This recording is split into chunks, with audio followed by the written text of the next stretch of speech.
Hello दोस्तों। तो आज हम लोग इलेक्ट्रिकल मशीन का लेक्चर नंबर 5 करेंगे।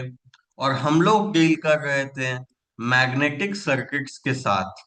तो चलिए हम लोग शुरू करते हैं आज का लेक्चर। तो हमारा जो लेक्चर है वो स्टार्ट होगा आज। पहले एक क्वेश्चन सॉल्व करेंगे, उसके बाद हम लोग हिस्टैरिसीस कर्व और डायमैग्नेटिक, पैरामैग्नेटिक और फेरोमैग्नेटिक सब्सटेंस के बारे में जानेंगे। चलिए देखते हैं। तो ये क्वेश्चन हमने कर लिया था, इसका हमने सॉल्यूशंस भी कर लिया था पिछले वीडियो में। चलिए अब नेक्स्ट क्वेश्चन देखते हैं। तो क्वेश्चन है, an inductor of the form shown in the figure has dimensions. Cross section area आपको दिया हुआ है 3.6 centimetre square. Mean core length LC दिया हुआ है 15 सेंटीमीटर। नंबर ऑफ टर्न्स दिया हुआ है 75 टर्न्स।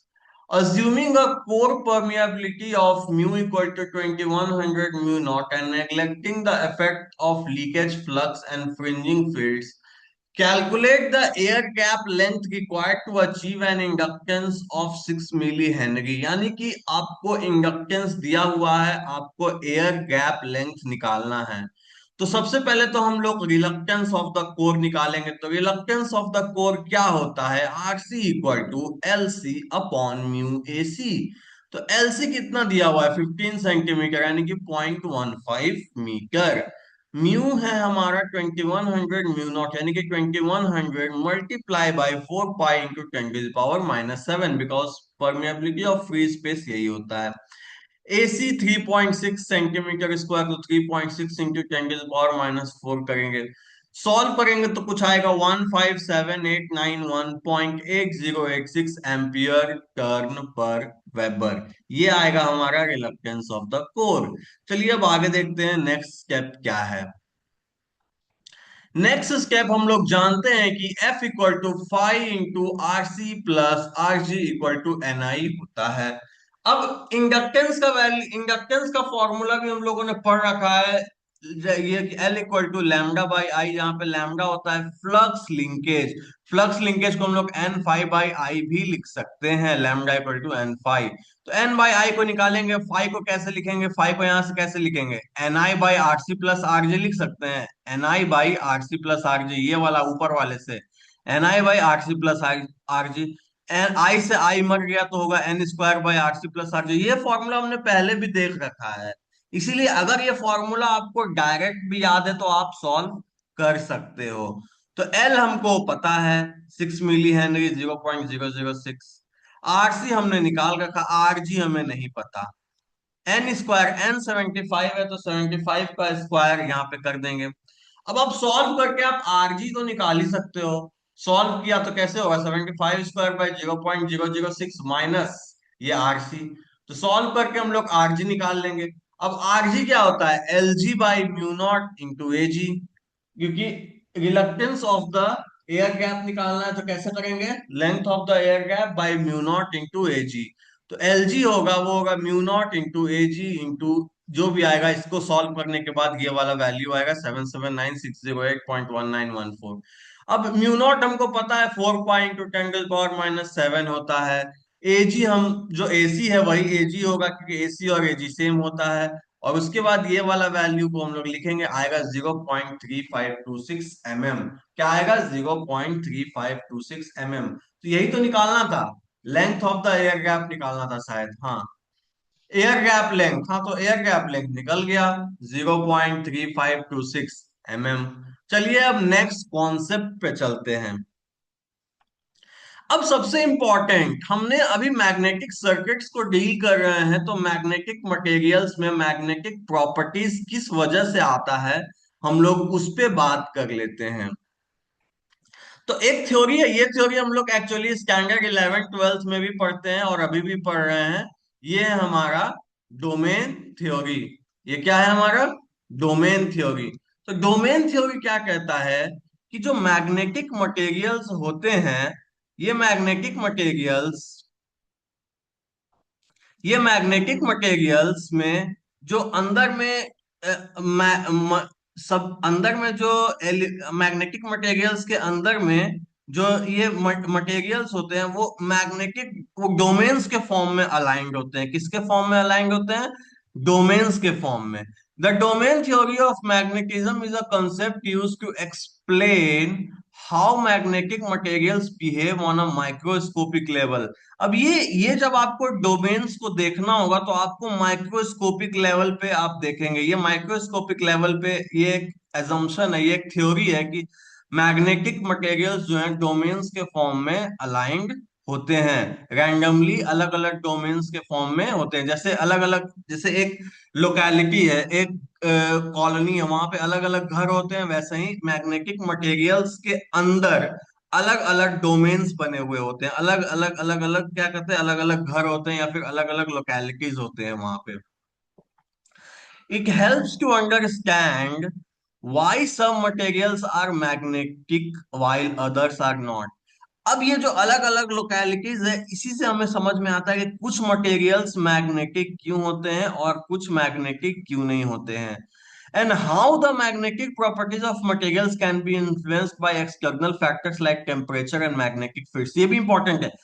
अब देखिए, अब जैसे आप एक सिंपल एग्जांपल देखिए, एक कॉलोनी है, उसमें अलग अलग लोकेलिटीज है, एक बड़ा सा एरिया है, उसमें अलग अलग लोकेलिटीज है। अब वो हर लोकेलिटीज किसी भी मुद्दे को लेके, किसी भी पॉइंट को लेके अलग तरीके से रिएक्ट करेगा। सेम यहाँ पर भी होगा। एक्सटर्नल फैक्टर्स जो अलग अलग, टेम्परेचर एक फैक्टर हो गया, मैग्नेटिक फील्ड एक फैक्टर, उसको लेके जो अंदर का डोमेन में जो मटेरियल्स हैं जो अलाइंड है, वो अलग अलग तरीके से बिहेव करेंगे और वो बताएंगे कि कौन सा सब्सटेंस पैरामैग्नेटिक होगा, कौन सा सब्सटेंस डायमैग्नेटिक होगा, कौन सा सब्सटेंस फेरोमैग्नेटिक होगा, कौन सा सब्सटेंस एंटी फेरोमैग्नेटिक होगा।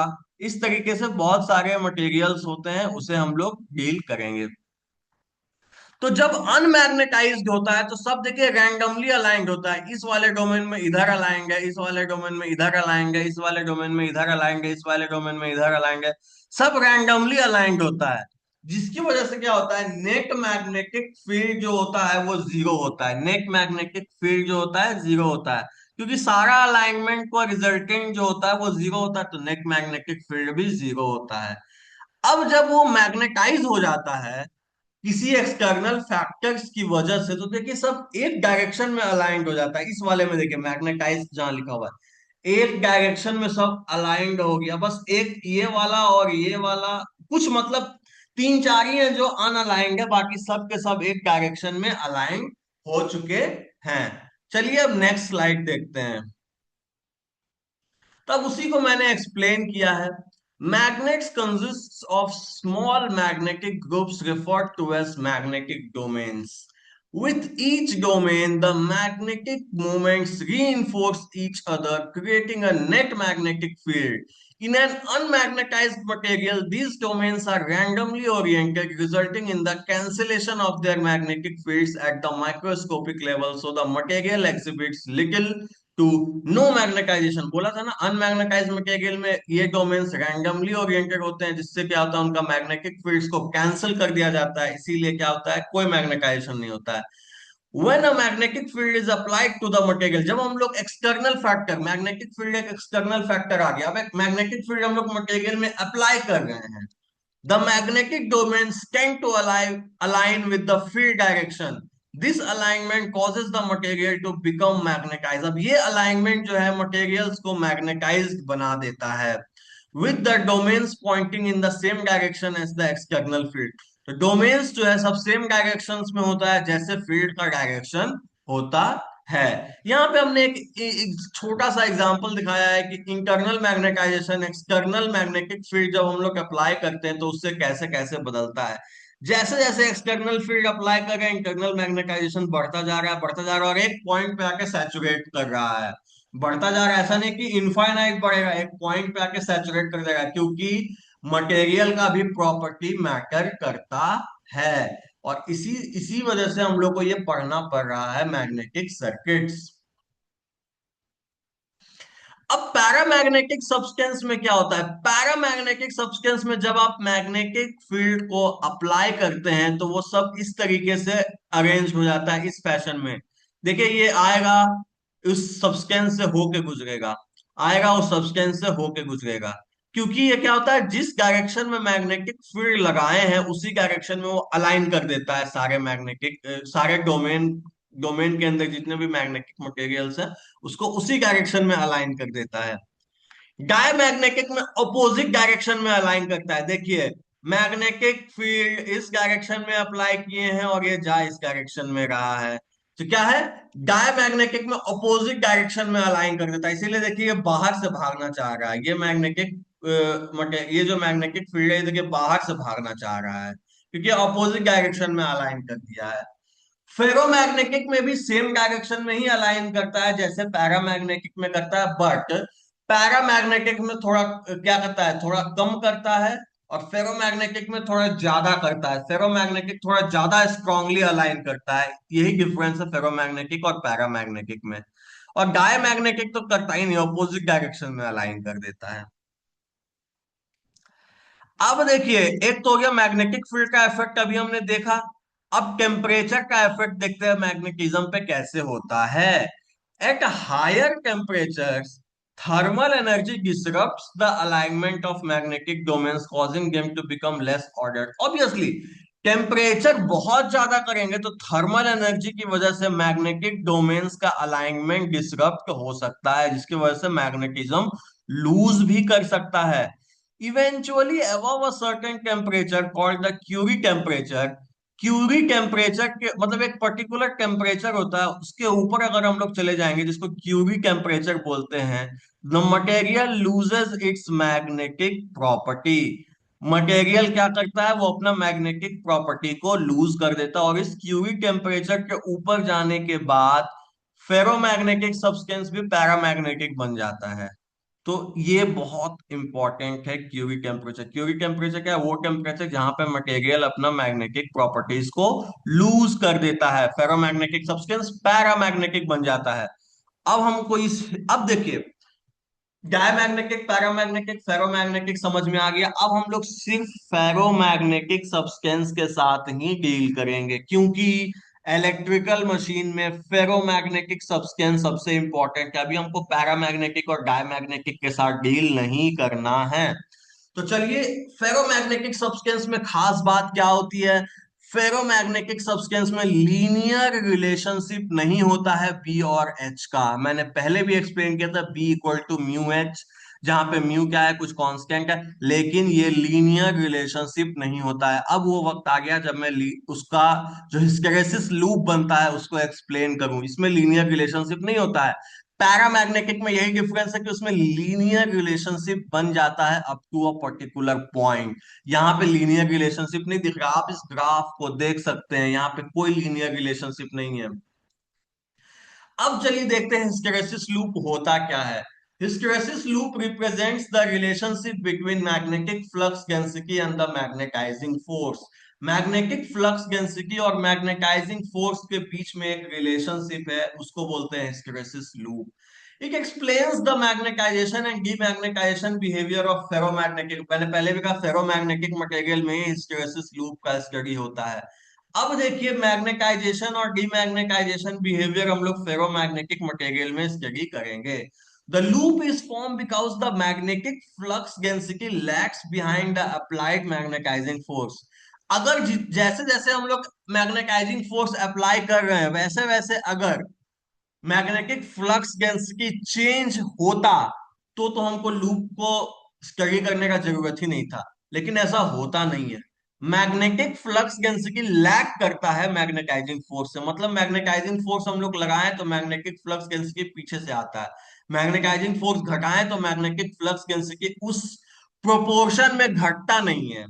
This lagging phenomenon is called hysteresis. यही जो लैगिंग फेनोमेनन है ना, B lags behind H, magnetic flux density lags behind magnetising force, इसी को फेनोमेनन को कहते हैं हिस्टैरिसीस। इस फेनोमेनन को क्या कहते हैं? Hysteresis. Important properties obtained from hysteresis loops are saturation, retentivity and coercivity. हम लोग saturation, retentivity और coercivity के बारे में भी समझ सकते हैं। चलिए देखते हैं नेक्स्ट स्लाइड में। अब रीजन ओ ए से ओ बी, ये मान लीजिए रीजन ओ है, यहाँ पे सेंटर पे ओ पकड़ लीजिए, सेंटर ऑफ ओरिजिन का सेंटर यहाँ पे ओ से ए में जाएंगे हम लोग। ओ से ए में व्हेन द मैग्नेटाइजिंग फोर्स, जो मैग्नेटाइजिंग फोर्स एच है वो इंक्रीज करना शुरू करेगा फ्रॉम जीरो, यानी कि जीरो से इंक्रीज करना शुरू करेगा, the magnetic domains begin to align in the direction of the applied field. तो मैग्नेटिक डोमेन्स जो है वो अलाइन करना शुरू करेगा in the direction of the applied field. Obviously जब मैग्नेटिक फील्ड लगाएंगे तो मैग्नेटिक डोमेन्स अप्लाइड फील्ड के डायरेक्शन में अलाइन करना शुरू करेगा। तो ये देखिए अलाइन करना शुरू किया, ओ से ए तक गया। ठीक है, ए पे आने के बाद सैचुरेट हो गया, सैचुरेशन आ गया इसका, इसीलिए यहाँ पे सैचुरेशन लिखा हुआ है। During this region the flux density B increases rapidly. Obviously B जो है फ्लक्स डेंसिटी ये इंक्रीज किया रैपिडली ओ से ए तक। At point A, the magnetic moments are aligned and the material reaches saturation. A पे आने के बाद material saturate हो गया। A B, when the magnetizing force is reduced from the saturation point to zero, जब magnetizing force जो है वो reduce करेंगे saturation point, मतलब कि जब हम लोग H को जीरो करेंगे, कहने का मतलब क्या है, मैग्नेटाइजिंग फोर्स H को हम लोग जीरो करेंगे तो क्या होगा, ये जो बी है वो जीरो नहीं होगा, बी जीरो नहीं होगा, बी क्या होगा, फिर भी कुछ वैल्यूज पे आएगा ही आएगा। यहां देखिए बी का पॉइंट देखिए यहाँ पे है, मतलब ये जीरो नहीं हुआ, ये यहां नहीं आया। अगर ये यहां आ जाता तो लूप ही नहीं बनता, ये जाता आ जाता लेकिन गया नहीं, ये जीरो नहीं होगा। The remaining magnetic flux density at point B is called retentivity. यही जो यहाँ ओ है, ओ मतलब सेंटर को ओ पकड़ लेते हैं, तो यहां से लेके बी तक का जो मैग्नेटिक फ्लक्स डेंसिटी है इसी को हम लोग रिटेंटिविटी कहते हैं। मतलब अपने मैग्नेटिज्म को लूज नहीं करना, अपने मैग्नेटिज्म को रिटेन करना, ये रिटेन कर रहा है इसीलिए इसको बोलेंगे रिटेंटिविटी। चलिए अब आगे देखते हैं। अब बीसी और सीडी, बीसी और सीडी को स्टडी करेंगे। BC to reduce the remaining magnetism, अब लेकिन हमको इसको जीरो पे लाना है, बी को क्या करना है, जीरो पे लाना है, मतलब यहाँ पे बी पे है, अभी हमको यहाँ तक जीरो पे ले आना है, मतलब मैग्नेटिक फ्लक्स डेंसिटी को जीरो पे लाना है। तो क्या करेंगे, reverse magnetising force must be applied. हम लोग को अब एच को निगेटिव डायरेक्शन में अप्लाई करना पड़ेगा, मैग्नेटाइजिंग फोर्स को निगेटिव डायरेक्शन में अप्लाई करना पड़ेगा। एट पॉइंट सी, अब देखिए निगेटिव डायरेक्शन में अप्लाई किए एच को, तो एट पॉइंट सी, अब सी पॉइंट पे आने के बाद the flux density becomes zero. क्या होगा, फ्लक्स डेंसिटी जीरो हो जाएगा, जो फ्लक्स डेंसिटी जो बी पे था अब वो जीरो पे आ जाएगा। Even though negative magnetic field is applied, लेकिन निगेटिव मैग्नेटिक फील्ड अप्लाई करने पे क्या हुआ, फ्लक्स डेंसिटी को जीरो पे आ गया। तो अब देखिए ये जो एक्स एक्सिस पे ये जो ओरिजिन से लेके सी तक का जो पॉइंट है, ओरिजिन से लेके सी तक का पॉइंट है, इसको बोलते हैं कोएर्सिविटी। क्या बोलते हैं, coercivity. The reverse magnetic field required to reduce the flux density to zero is called coercivity. यही तो है, जो रिवर्स मैग्नेटिक फील्ड, जो रिवर्स मैग्नेटाइजिंग फोर्स आपको लगाना पड़ा इसके फ्लक्स डेंसिटी को जीरो पे लाने के लिए, उसी को हम लोग बोलते हैं कोएर्सिविटी। एक बार फिर बोल देते हैं, रिवर्स मैग्नेटाइजिंग फोर्स या रिवर्स मैग्नेटिक फील्ड जो अप्लाई करना पड़ा इसके फ्लक्स डेंसिटी को जीरो पे लाने के लिए, उसको बोलते हैं कोएर्सिविटी। अब देखिए सीडी वाला रीजन को स्टडी करते हैं। If the reverse magnetic field increases further, हमने रिवर्स मैग्नेटिक फील्ड और लगाया, मतलब मैग्नेटाइजिंग फोर्स को और लगाया रिवर्स डायरेक्शन में, the material becomes negatively saturated. तो मटेरियल जो है निगेटिवली सैचुरेटेड हो जाएगा, तो ये फ्लक्स डेंसिटी निगेटिव में चला जाएगा। At point D the magnetic material reaches negative saturation, magnetic material जो है निगेटिव सैचुरेशन पे चला जाएगा पॉइंट डी पे। चलिए अब आगे देखते हैं। अब डी और ईएफ देख लेते हैं। D, when the reverse magnetic field is reduced back to zero, अब रिवर्स मैग्नेटिक फील्ड जो है, जो हम लोग रिवर्स डायरेक्शन में जो मैग्नेटाइजिंग फोर्स लगा रहे थे उसको वापस से जीरो पे, मतलब वापस से उसको जीरो पे लेके जाएंगे, मतलब जो निगेटिव में लगा रहे थे अब जीरो कर देंगे उसको, मतलब एच को जीरो करेंगे वापस से। Reduce back to zero some negative magnetism skill, जैसे ऊपर में बी था वैसे ही यहाँ पे ई आ जाएगा। अब देखो पॉजिटिव से जीरो गए तो बी आया, अब नेगेटिव से जीरो जाएंगे तो डी से ई आ जाएगा, नेगेटिव डायरेक्शन में कुछ ना कुछ फ्लक्स डेंसिटी रह ही जाएगा। This remain negative flux density is again a form of retentivity. तो जैसे बी से सेंटर तक रिटेंटिविटी था वैसे ही ई से सेंटर तक अब रिटेंटिविटी आएगा, बट निगेटिव में आ जाएगा, क्योंकि निगेटिव से जीरो आप जा रहे हैं तो निगेटिव डायरेक्शन में रिटेंटिविटी आएगा।